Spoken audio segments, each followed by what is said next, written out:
Building an atmosphere of peace and prosperity requires attitudes and actions guided by good morals. Hi there, thanks for joining us for this edition of Jamaica Magazine. I am Theodore Henry. In today's show, we'll identify the link between violence against women and HIV. Plus, the foods we can eat more of, the foods of champions. And later, some of the week's top news stories. Stay with us for these and more coming up after these messages.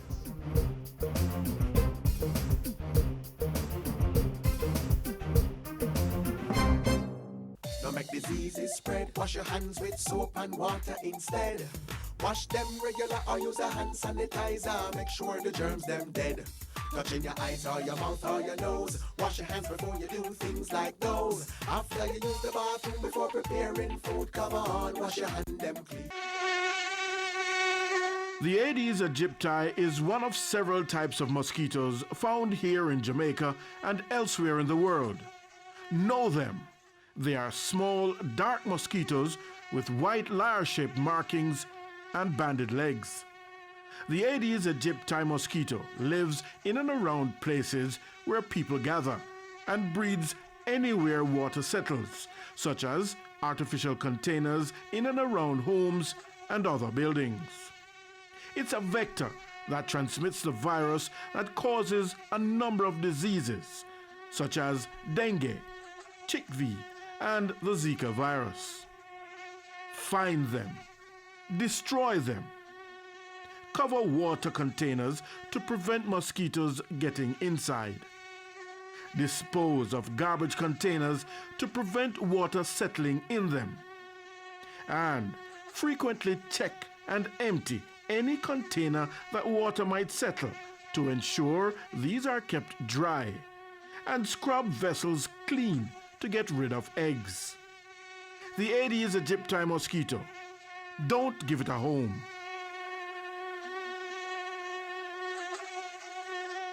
The Jamaica AIDS Support for Life, JASL, has been raising its voice to increase awareness of the need to end violence against women.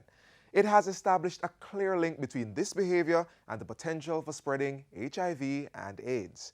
As part of its more recent interventions, the call is being made for those who perpetrate such acts of violence to stop.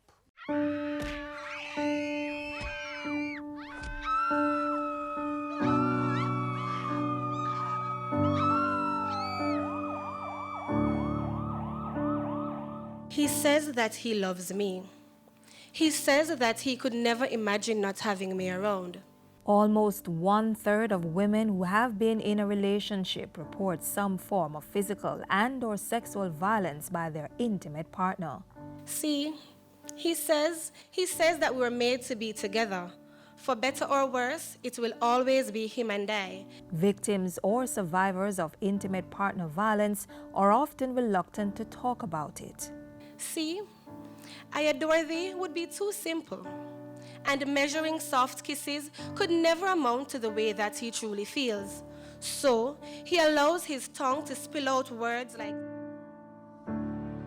as he undresses me behind closed doors. Doors that encloses our secrets. Walls that whisper our hush-hush tales of how he loves me. Anywhere I would have followed you. Violence against women, we know, is a pervasive developmental issue.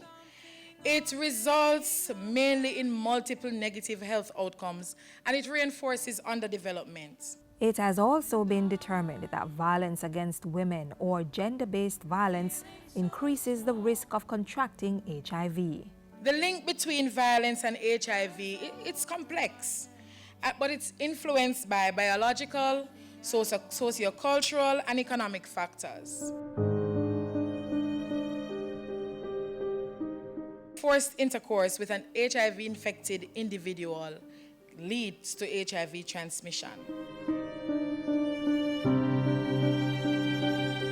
Because of the psychosocial stress that is put onto the woman, and it often leads to later engagement in high-risk behaviors. Compounding the issue, experts say that in many countries, including our own, there is wide social acceptance of violence against women.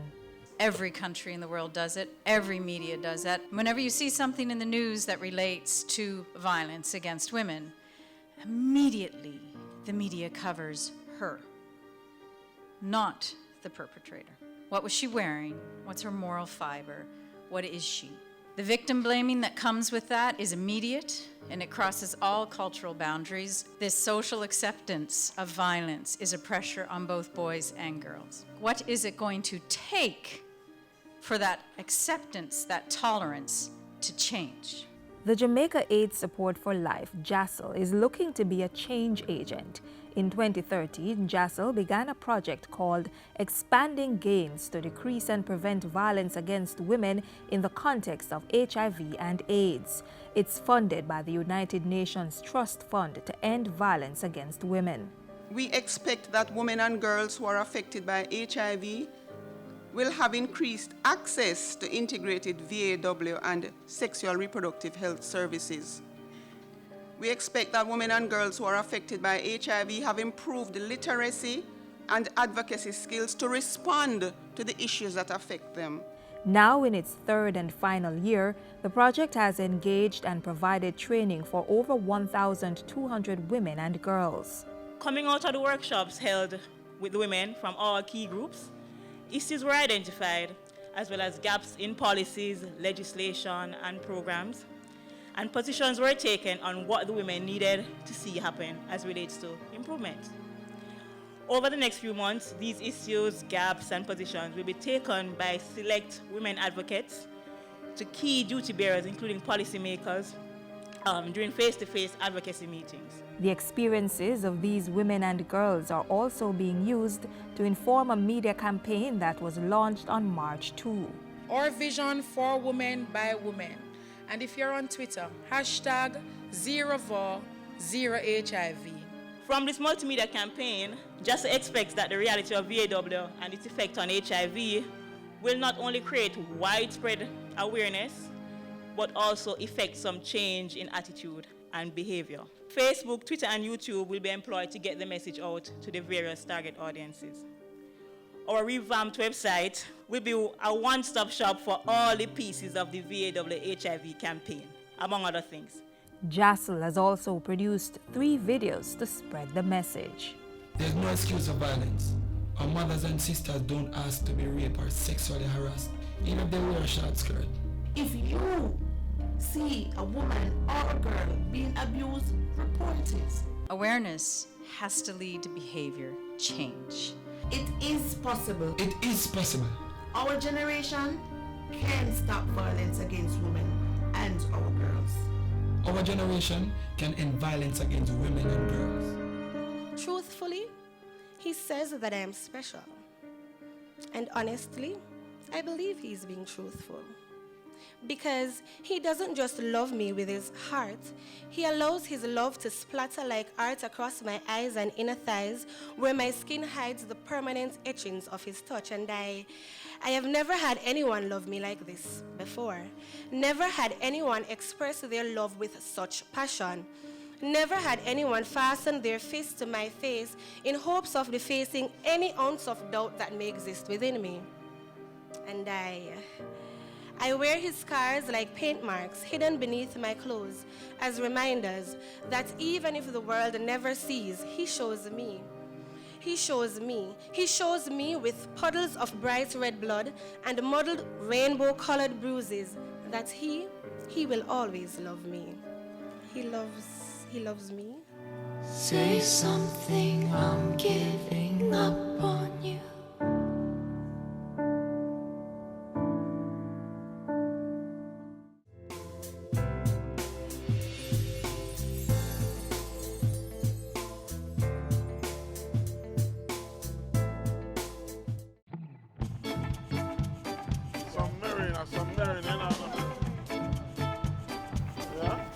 The pocket 6,000. 60,000. Yeah. How much I want?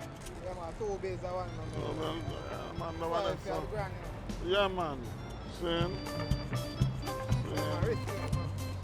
Alright, What one, cat? You don't know, I sit downtown the other day there. Oh. All the brethren, them man, we buy and sell marina. One of them I sell a 6-pack for $1,000 and the next one I sell one for $200. So where buy? Buy 5 of them for $1,000. Think them can't rob me. So Uncle Fancy is the same $1,000 you would spend to get the 6?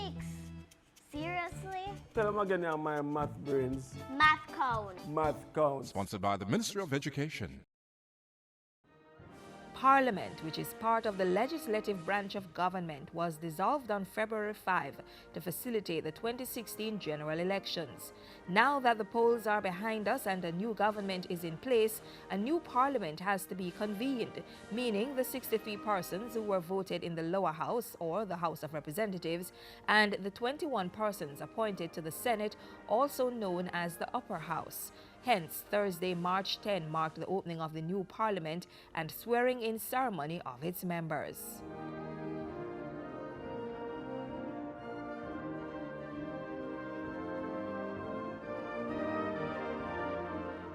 Let's begin with the Senate. Tom Tavares Finson is the president of the upper house. He has signaled that the House rules will be relaxed to facilitate more questions from members. I urge all members to ensure that their contributions are delivered in a manner that serve this Jamaica land we love. It is my intention that my tenure as president of this Senate is marked by civility and constructive debate rather than rancor and invective. We look forward to working together in partnership for the betterment of Jamaica, in service of the people of Jamaica. We look forward to a constructive engagement with the government on matters of importance and for the benefit of our country, and to play our role as opposition responsibly at all times. Some of the newly appointed Senate members say they are very grateful for the opportunity to serve their country. There's a lot to be done and we're looking forward to it. I have a good grasp of the issues facing the country, so I should be able to offer good service. A vibrant exchange of ideas. We deliberate and we debate and may the best ideas come forward. Especially pleased that I've been elected as the Deputy President and that all those responsibilities I take very seriously, as I always have. And of course, looking at the growth agenda that the Prime Minister has set to make sure we do everything possible to grow this economy and make the government efficient and effective and responsive to people who are of lesser means.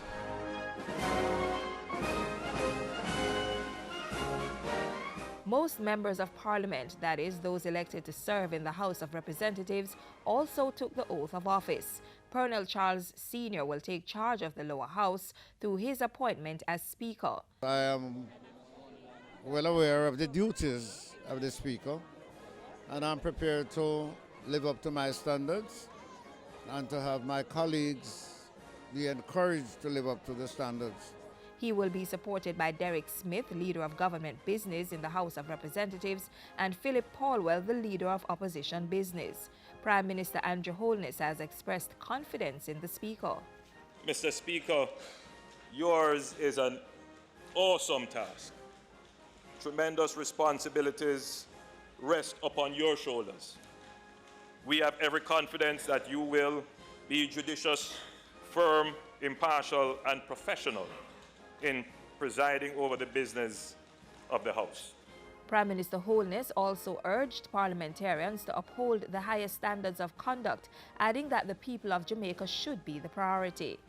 In the same way we crossed many bridges, climbed many hills, navigated rocky mountains to get the vote. Now that we have the vote, we must keep our promises, make ourselves equally accessible to our constituents, and uphold the highest standard of public conduct. Opposition leader Portia Simpson-Miller echoed a similar sentiment, adding that her team would be scrutinizing the government on behalf of the people. We will not fail in performing that duty.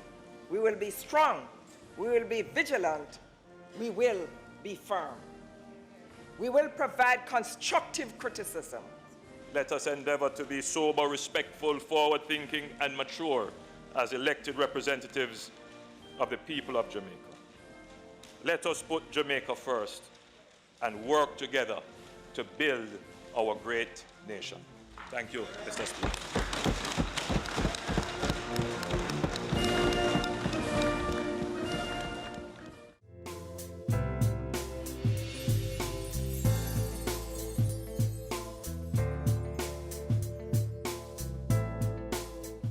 New parliamentarians and senators sworn in. Government embarks on initiatives to grow the economy, and more influenza vaccines are coming. These and other top stories from the week next.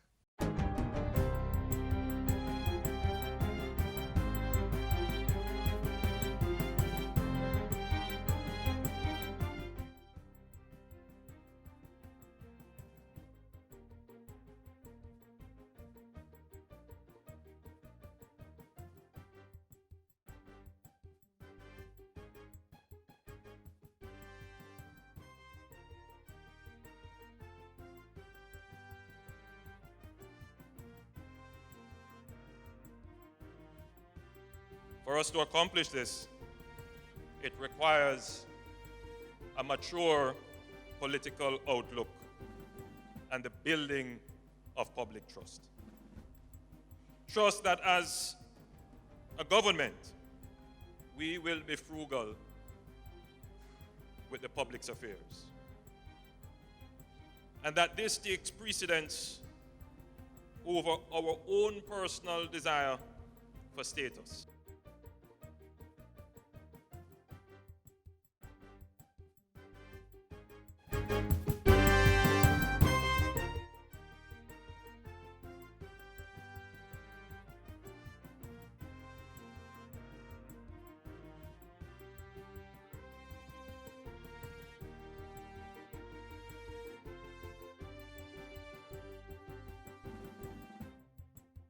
I'll be relaxing the rules which deal with the asking of questions.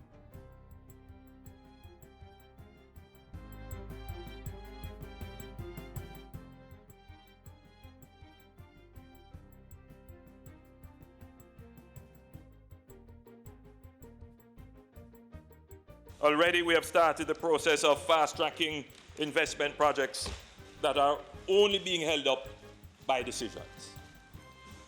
We have started work with the support of the IMF on our proposed reforms to the tax system to ensure that when they are implemented, they mutually reinforce the twin targets of growth and fiscal balance.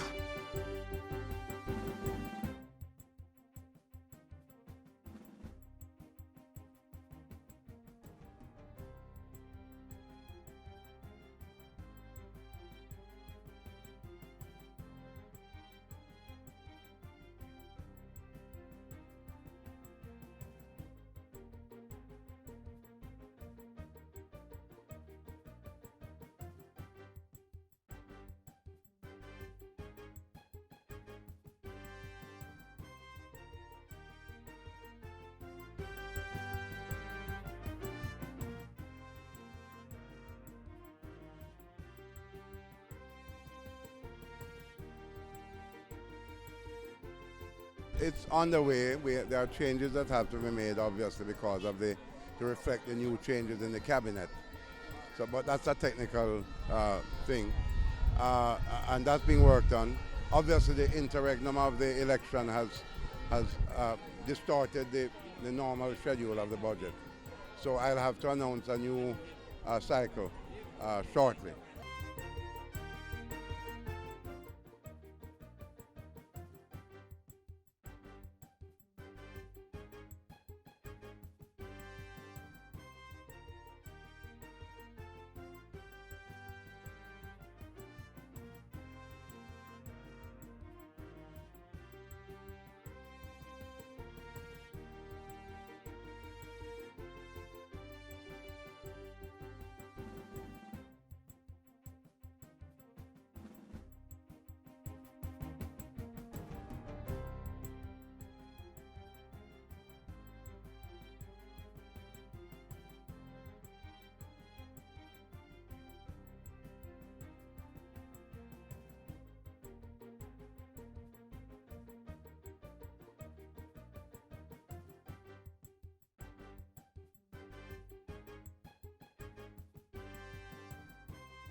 At the end of the day, we're not just looking on development of products, but supporting a number of industries, supporting a number of players, the farming communities, as well as the persons who are involved in manufacturing, in sales and distribution.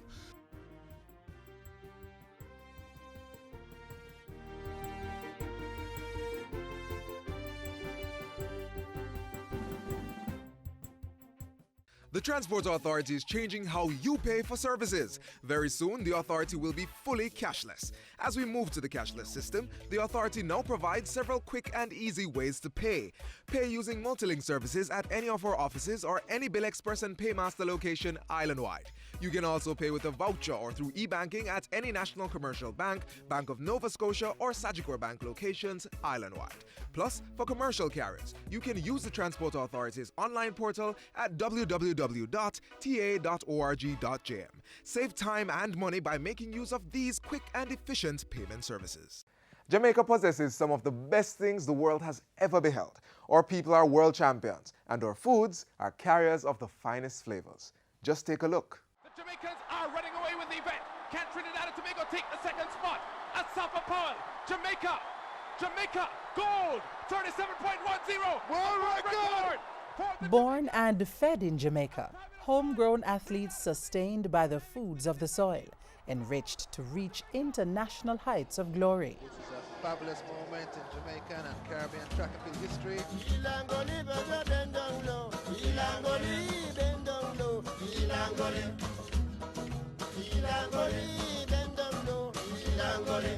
An agricultural sector steeped in a tradition of excellence, ripe for expanded production, energized to tap into new markets.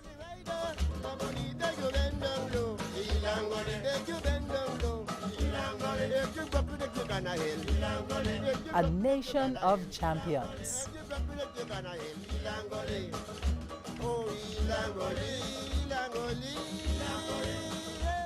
Food. For most, that probably means the broad label for just about every edible item we humans consume.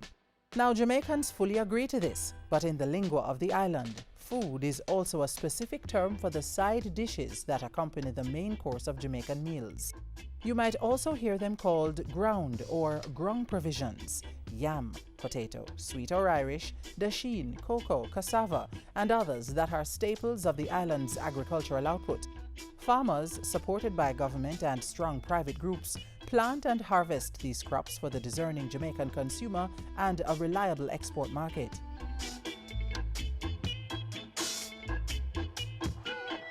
As the world marvels at the lightning speed of the likes of Usain Bolt and Veronica Campbell-Brown, many have asked, is it in the food? Perhaps the yellow yam? When we roast the yellow yam, when we roast the yellow yam, and we slice it in a two, and we slice it in a two. The skin is brown, sometimes black, and some say scaly. Peel away the outer layer and get to the heart of its starchy goodness. There you'll find fulfillment and a taste that is as distinctive as the indescribable talent of our trailblazing athletic stars. More importantly, in the heart of our yams are essential nutrients for healthy living: vitamins C and B6, potassium, manganese, fiber, and iron. These nutrients converge in several varieties of the Jamaican yam, a tuber with off-white, purple, white, yellow, and sometimes red flesh, depending on the variety. For every type of yam, there is a uniquely Jamaican name, like renta, yampi, moonshine, or afu. Whatever the name, they're all edible, just so long as you cook them first. And with thousands of acres of fertile land, yam production is an island-wide vocation in Jamaica. But you might be surprised, or not, to know that the most popular yam-producing parish, Trelawney, is also the home of the world's fastest man. Corrected to 969, the relax. Usain Bolt, tremendous running by this man. Daylight come and me want go home. Work all night. From jerk to curry recipes, Jamaican cooking is all about the spices, sourced right on the island. With the support of the state entity responsible for managing all things agricultural, the Ministry of Agriculture and Fisheries, Jamaica's spice producers are on the verge of stamping a bolder mark on the competitive international industry. with many programs unfurling to increase the production of traditional spices like ginger, turmeric, nutmeg and pimento, and non-traditional spices such as hot peppers and onion. And the possibilities are bountiful.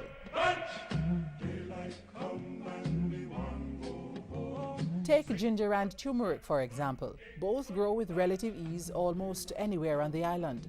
In fact, travel to some places in Jamaica and you can find turmeric growing wild, unfettered by any environmental condition that could stunt its growth.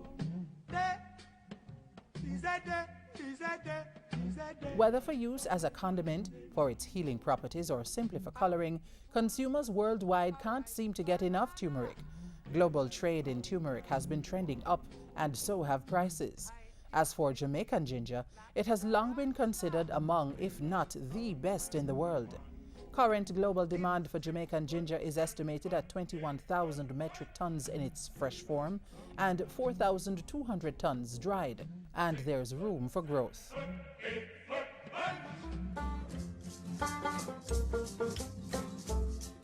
Jamaica is a tiny giant in the world of agro-processed foods. Island producers are dishing out big, unique flavors, employing ingenuity and utilizing the support of state agencies to steadily eke out more of the international market for these goods.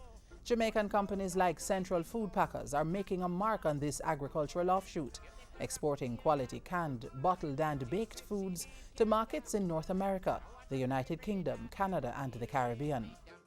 Included in the mix are mild to spicy hot sauces, jams and jellies, a must if you want to proclaim your Jamaicanness.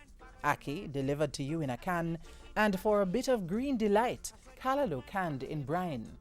Then there are some unique Jamaican spreads for your breads and biscuits, like a dab of Solomon Gundy, or a spoonful of delicious mango, sorrel or tamarind chutney. And let's not forget the roots wines. Jamaica's value-added agro-processors are engaged in other sweet pursuits. Companies like Honeykiss are churning out all-natural honey confections. As they'll tell you, and you can taste for yourself, pure Jamaican wildflower honey is infused with just a choops of natural unique fruits, vegetables and spices, ginger, Blue Mountain coffee, pimento, allspice, Scotch bonnet pepper. Sweet, aromatic, rich, strong are entirely inadequate labels. Have a taste of authentic Jamaican honey, and what you'll get is a pure, honest flavor, aroma and taste, and medicinal benefits that make healthy living absolutely enticing.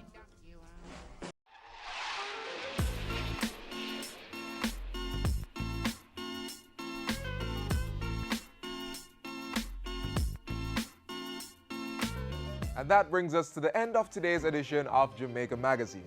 We value your feedback, so keep the link. Tell us what you thought of the show. Send an email to jamaicamagazine@jis.gov.jm or hit us up on Twitter @JISNews. Also, click on our website, jis.gov.jm, for the very latest government information. Until next time, I'm Theodore Henry, reminding you to take care of your health, eat well, exercise, get adequate rest, and join us again tomorrow for more information you can use.